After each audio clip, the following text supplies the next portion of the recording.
Hello and welcome to this episode of Let's Play Fighters Anthology Vietnam. Today we will be taking out some NVA supply trucks. So let's take a look at our stats so far. We see we've done 3 missions.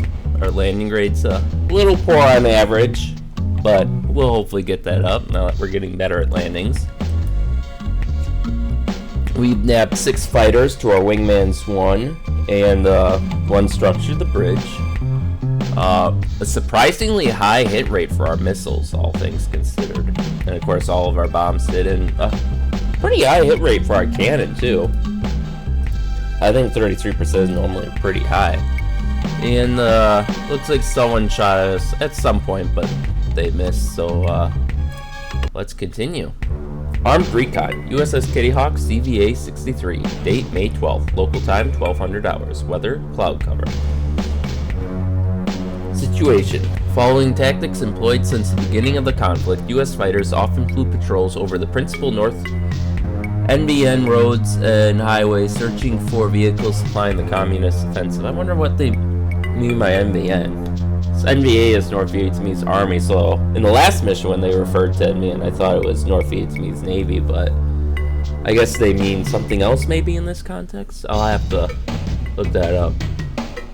Mission objective: you've been assigned a major road network northeast of Hanoi, one of the primary lines of communications with China. Attack and destroy any supply vehicles you locate. Order of battle: recommended aircraft F-4J, recommended weapons LAU-61, AIM-9B. Suppression data: ground opposition M1939s, air opposition MiG-21s, and MiG-17s. So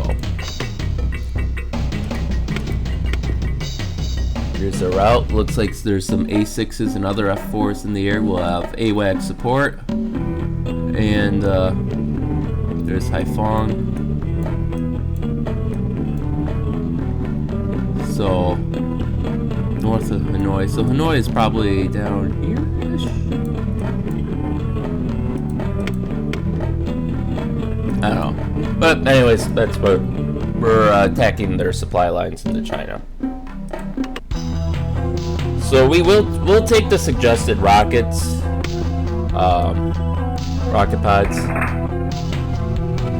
Actually, they'd probably be better on the wing if we think about how they'd actually be mounted on our aircraft.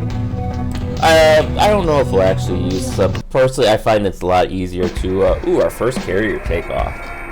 Ready on the cat. We see our wingman parked there. We're ready on the cat. And let's launch. Stand by. Hello there, Mr. Cat Officer.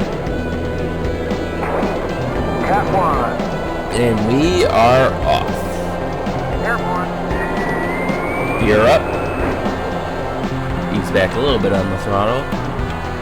And let's get on to our waypoints. And we'll watch as our wingman takes off too.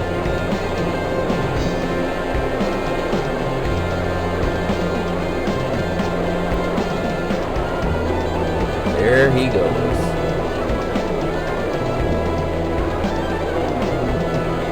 Now, I do believe every once in a great while it is possible to get a cold cat event, and basically what that is the steam catapult, I don't know, doesn't build up enough pressure or something, so you don't get the launching velocity that you're supposed to get, and that basically means you're going to go in the drink, and it's if you don't want to lose that aircraft, you gotta restart the mission. Although, it's like maybe 1 to 2 times in a campaign that you'll see that, if even that.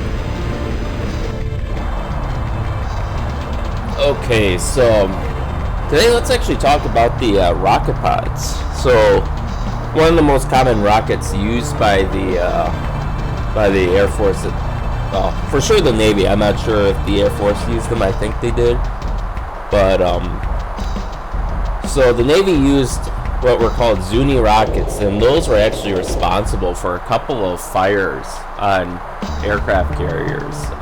First on the Forrestal,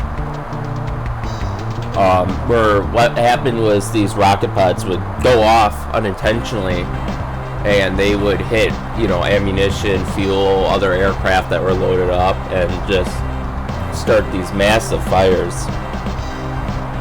And they didn't learn their lesson the first time on the Forrestal, so it happened again, and I forget if it was, I want to say it was the Enterprise that it happened on, and that disaster ended up being even worse. And they lost a lot of lives and material in these accidents too, and eventually this led to improved safety procedures with the Navy. I think they locked down the Zuni rockets so they wouldn't fire off so easily, but it also drove the Navy to redevelop their ordnance with insensitive munition warheads, which basically makes them more resistant to things you generally don't want to explode them, such as you know, heat, like in a fire, or shock and vibration, so that way they'd only detonate when the fuse on the weapon told it to detonate. And we can see that since then there hasn't been a disaster anywhere near that bad on a carrier since, so it paid off at least.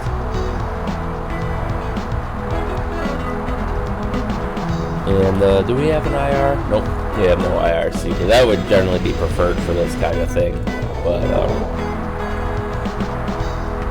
because the game gives you an air-to-ground mode on your radar, but not all aircraft have that. Like, for example, I don't think the F4. So in real life, I think we would have to acquire our targets visually. I'm not 100% sure on that, but we couldn't, you know, we wouldn't be able to lock like a harpoon or something onto a target. At least not in these versions. Maybe in some of the later versions, but especially like the more modernized versions that Greece and Turkey use, for example. But for this, I don't think so. And excuse me one moment.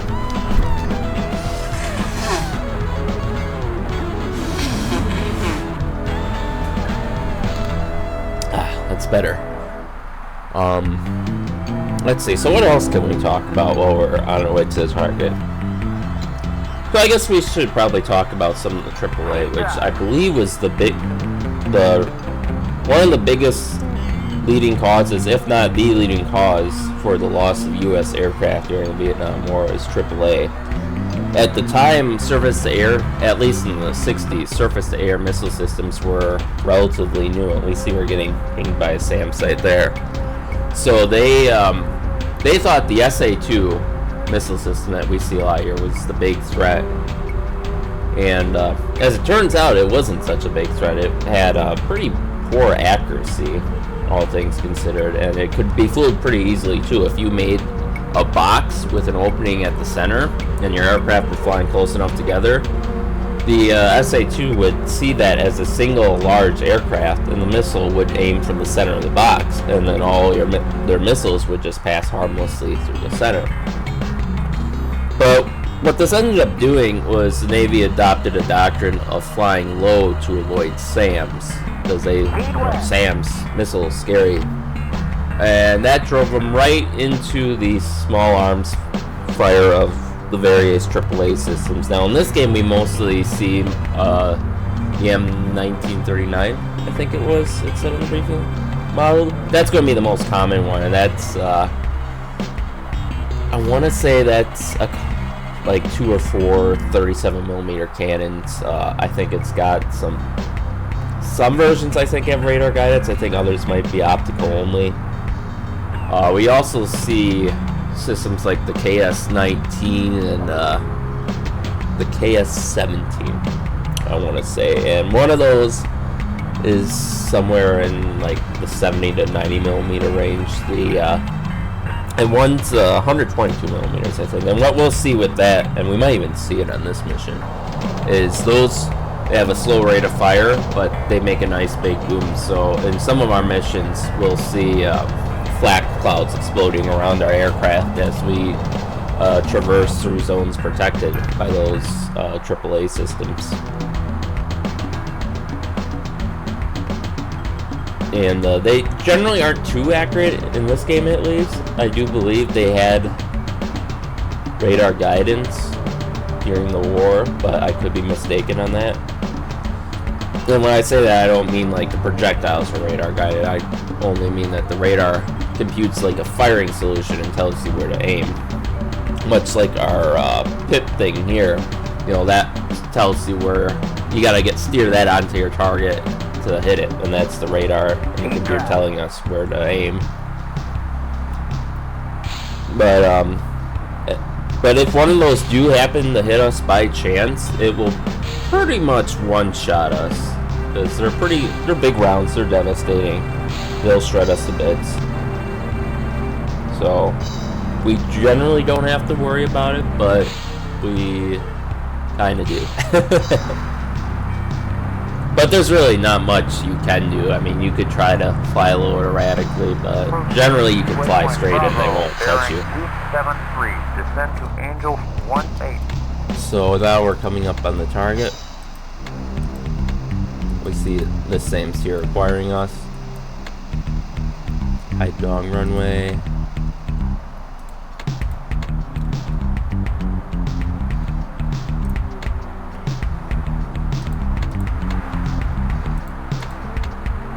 And just as a note, you may have noticed this letter, there's a letter normally in the top right corner of this box, and that basically tells you what the target is doing. An A means it's attacking someone, an underlined A means it's attacking you, an E means it's evading someone, an underlined E means it's evading you, and there's a few other codes, but I don't remember them off the top of my head, so here we go.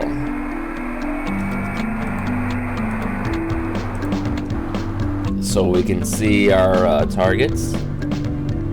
Not quite on the road, but so we should be coming down right on top of them pretty much. 6 miles. So we'll switch to our rockets, of which we have 76. 5 miles.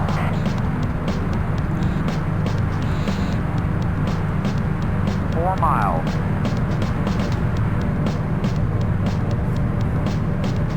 3 miles. And let's knock out this AAA first. And you'll see what I mean in that these don't do a lot of damage. And you're typically better off just using your cannon. And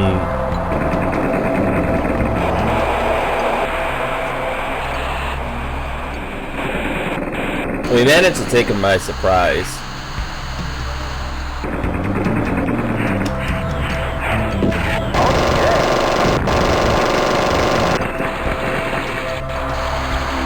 And it looks like we took out the other one.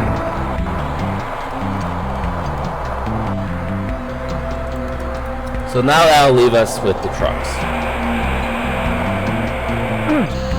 Attack vehicle.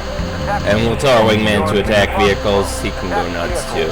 Engaging. 2 miles. God, we can't hog all the fun after all. So yeah, the rockets, I feel like they would be more effective in real life.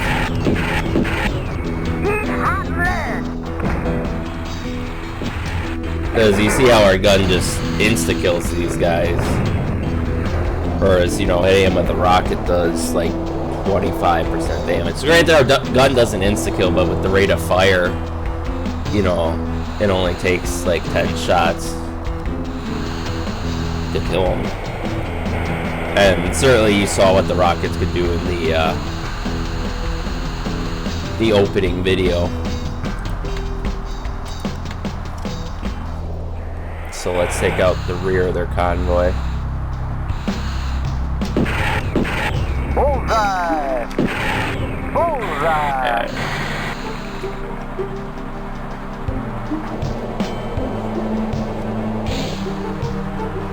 Let's see how our wingman's doing. Looks like he's coming around for another pass. Generally, I think we'd go out like 2 or 3 miles before circling around. I don't know if we'd be able to circle around as quick as we do in the game. Oh, an addendum to something. I was listing off some old Jane's titles a while back. I think it was 2 episodes ago. and I forgot some of the names of the titles. And I do remember a few more now. They also had a line of sub-sims.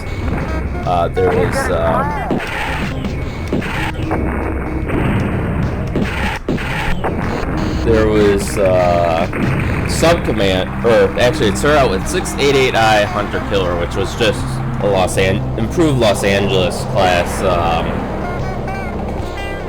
simulation. And then there was Subcommand, which I believe added a few more subs you could command. I don't remember. We're taking fire now from the AAA across the bridge. I believe they added a few more subs. I don't know if they're exclusively American or not. And then there's Dangerous Waters, which let you command a P-3 Orion,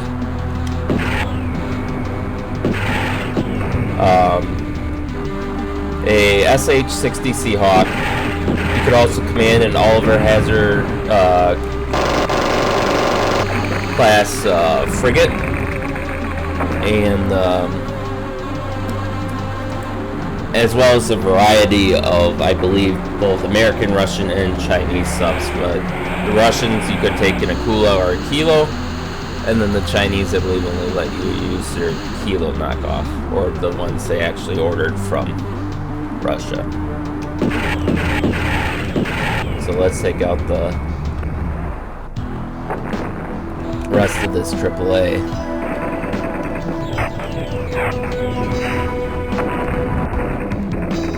Let's speed up. We don't want to be too easy a target for them.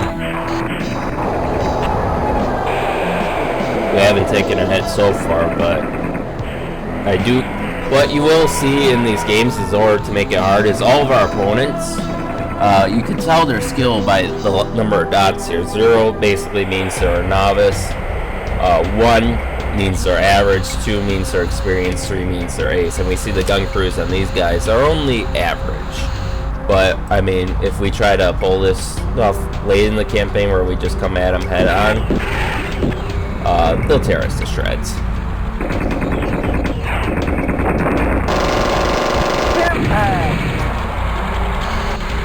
And we see how when we pull up, when I was talking about the flight model in the last episode, when we pull up, you know, the air gravity, momentum, that doesn't really resist us at all. Like, you see it settle a little bit back, but not to the extent you would see with a proper flight sim.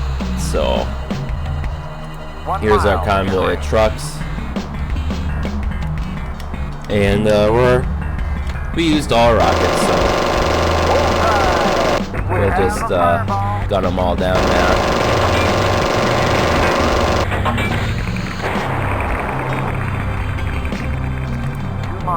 Oh, we missed the truck on the other side. Well, we don't want to make them feel left out, do we? I believe this guy might actually be our last mission objective. I'm a little surprised we haven't seen there we go. Order our wingman to disengage. And we'll set our autopilot to egress. But yeah, I'm a little surprised we haven't seen any air opposition. But hey, if it saves us a couple missiles. And one thing you will notice is our quantity of missiles in air-to-ground ordnance is limited during these campaigns, but our gun ammunition is never limited. So, well, now granted, you won't be taking down ships or anything with your cannon, but at least it'll give you something. You do want to conserve your ammo as much as possible. I think there's a mission in the Ukraine campaign that does. You're supposed to protect a supply ship that supposedly is there to refill the weapon stores of your ship, but when I played through it last, I don't think it actually did, and I don't know if that's intentional or not. Which is a shame, because we'll definitely need to conserve our ammunition a lot in when we get to the Ukraine campaign, which I don't know which is next chronologically. I'd have to go back and check if it's going to be Ukraine or Egypt, but at least like half the missions are doing our MiG caps and bar caps, so we'll want to conserve our Phoenix missiles for bombers, and then sparingly make use of our AMRAAMs for fighters, because there will be a lot of them. I mean, basically mini World War III there that we're doing there. So yeah, so that was another easy mission, and I promise these do get harder as time goes on. I know in the future we'll have to protect a helicopter doing a search and rescue mission. We'll have to do fighter sweeps. We'll have to, I think we'll have to do a couple SAM suppression missions. And there's one mission in particular that we have to bomb some NBA targets around the French embassy without hitting the embassy. And that one's a tough one. I remember when I was a kid, I used to beat that mission. And I had all the cheats on. Was I would land my aircraft on the ground, taxi around to the targets, and just unload on them with the cannon until they were destroyed, taxi around to the next one, and just keep doing that. And yeah, not quite the way they did in real life, I think. But that's some of the crazy stuff you can do in this game if you have cheats on. You can also fly an AC-130 off a carrier, which is also ridiculous. Although I do think they were able to land and launch a C-130 on a carrier. Although obviously they aren't ever going to do that a lot because it takes up a huge amount of space and it's probably not very safe. But I think they were able to manage that. Descend to Angel 10.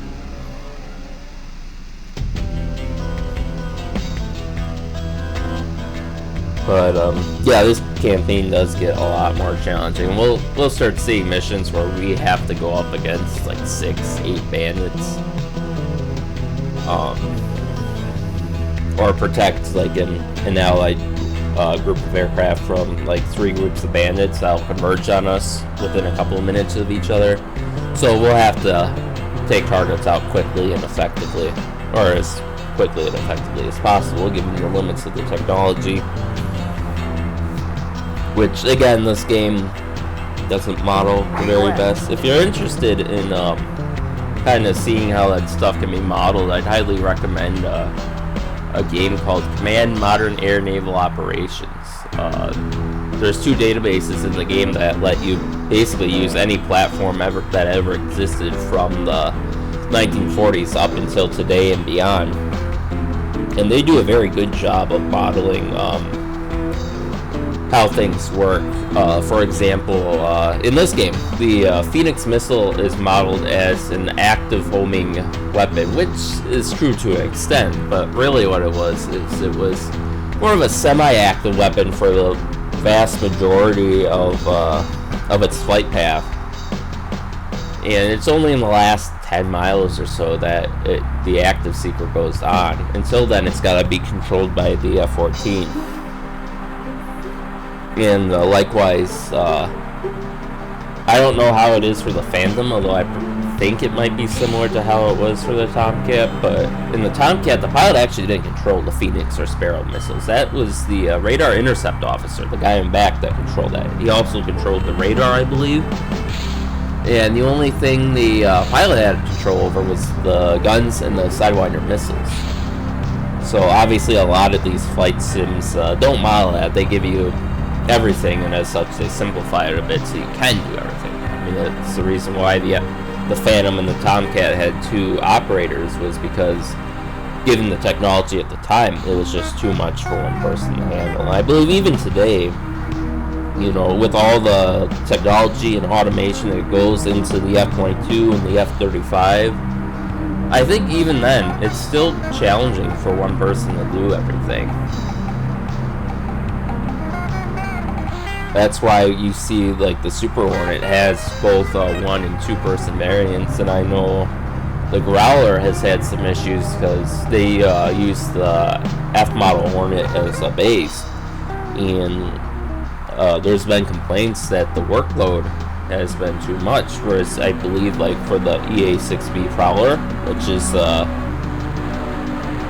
jamming and seed variant of the A6 Intruder, they had a crew of 4 people, I believe. You know, you had a pilot, a navigator, and then 2 guys to work all the jammers and radars and stuff. And now you're trying to, granted the navigator isn't needed as much now with GPS and stuff, but, you know, the Hornet is also in a unique position that it's still a full-fledged Hornet, can carry most of the other stuff. I think the only real capability it's lost is it's probably lost some speed and maneuverability because of the added weight of the jamming and electronic warfare systems. But it also lost its internal cannon. So you could probably, with technology, easily do a jammer with 3 aircraft, or a crew of 3, but you know, that guy in back isn't just responsible for working the sensors and the electronic warfare equipment. He's got to operate all the weapons and sensors that he would normally have to on a Super Hornet 2, I believe, and that's, I believe, where the complaints come in.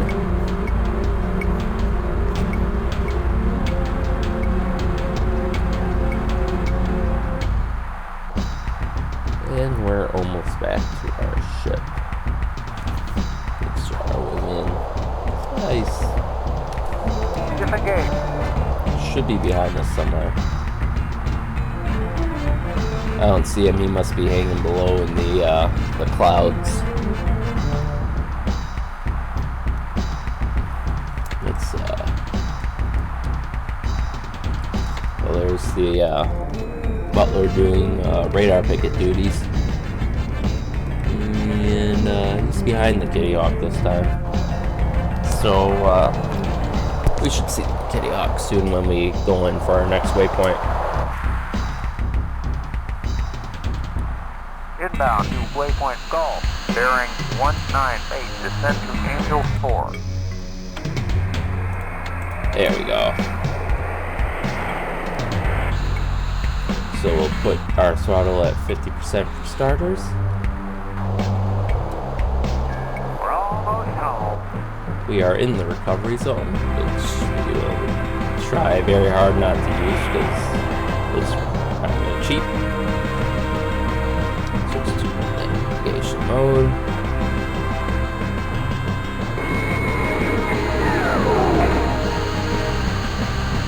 Alright, so Clear to left. let's go to 09. Lower. Lower. 3 miles.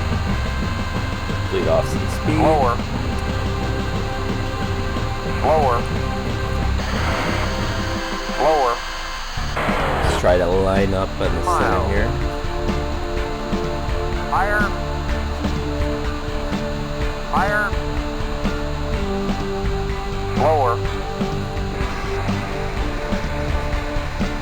On the ball. Lower. Let's try to make a last minute adjustment. Lower. We're coming in a little hot. Lower. And we'll have to redo this one.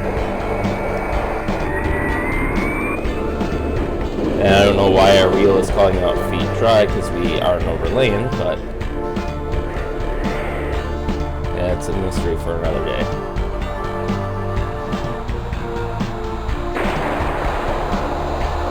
So we came in, our problem that time was we came in a little too fast, so we'll, let's get some. Oh, there goes our fuel tanks. So let's go. Let's try to Go left. lead off a little more speed. We should have probably entered this pattern from a few more miles out, but Go left. Go left. Go left. Go left. and that's about Lower. 2 miles. and here we see Higher. where. Higher. So let's lead off as much. Lower. I think we'll go Lower. Up to beat speed. Cut the throttle. And I think Lower. On the ball. Lower. There we go. Good landing. Ooh, good landing, even though technically it wasn't. Oh, there's so many things we get away with that you would not be able to do in real life. And in this game, you pretty much can just fly nose down and then just even out at the last minute to, or at the last second, so that way you don't crash into the carrier. And it'll accept that as a good landing, kind of like what you just saw, but you know, the whole point is to glide down smoothly, and we haven't been doing a good job.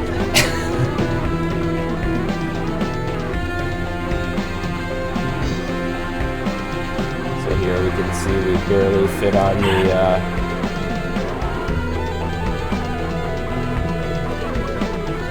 the elevator, and that's sideways. We take up the whole thing. I mean, you can tell like from this through the island is way too narrow. It should be like twice as thick, I think. So let's watch our wingman come in for a landing.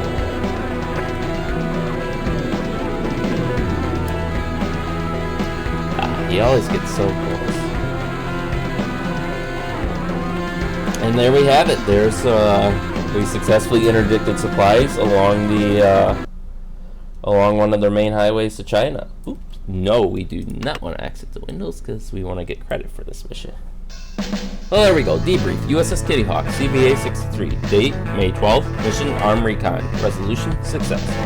Great work destroying those vehicles despite some light resistance from those 30mm guns. Okay, so they're 30s and not 37s. Oh, we got 100% landing rate on that. Our wingman got 57%. I don't think that was a perfect landing myself, but... And we see our wingman did squat despite us ordering him to do stuff. So, we have 8 trucks in our name and 4 AAAs. Half of our gun hit, not really that hard when you're shooting a stationary target. And they launched 2 missiles at our wingman, and we see both of them failed on their own accord without even jamming or spoofing entry into the picture. And no hits from the AAA on any of us, so we'll do our daily maintenance. And thanks for joining us. Next time we will be